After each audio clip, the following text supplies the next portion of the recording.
नाज़रीन, मीरपुर ख़ास में कोरोना वायरस जा 23 नवा केस ज़ाहिर थिया आहिनि। वधीक तफ़सील ॾियण जे लाइ असां सां गॾु टेलीफोन लाइन ते मौजूद आहे हबीबुल्ला लगारी।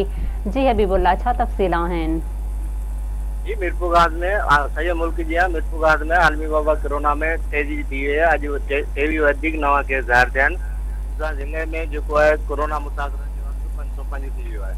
सिहत घाट जे इख़्तियारनि मूजिबि कयूं, जंहिंमां 23 ॼणनि जूं कोरोना जूं टेस्टूं पॉज़िटिव आयूं आहिनि। जॾहिं त इहो तव्हांखे ॿुधाईंदो हलां, हिन वक़्त ताईं मीरपुर घाट जा 4 इलाइक़ा आहिनि, जंहिंमें रेमनगर जी गली नंबर 3 आहे, BM नगर आहे, ऐं उन खां सवाइ आदम टाउन आहे, अयूब नगर आहे। इहे इलाइक़ा सील कया विया आहिनि। जॾहिं त उन सील करण जे बावजूदि SOP ते को बि अमल न थो थिए।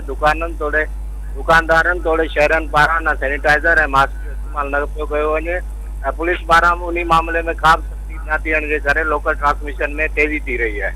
जी हबीबुल्ला, जी मेहरबानी।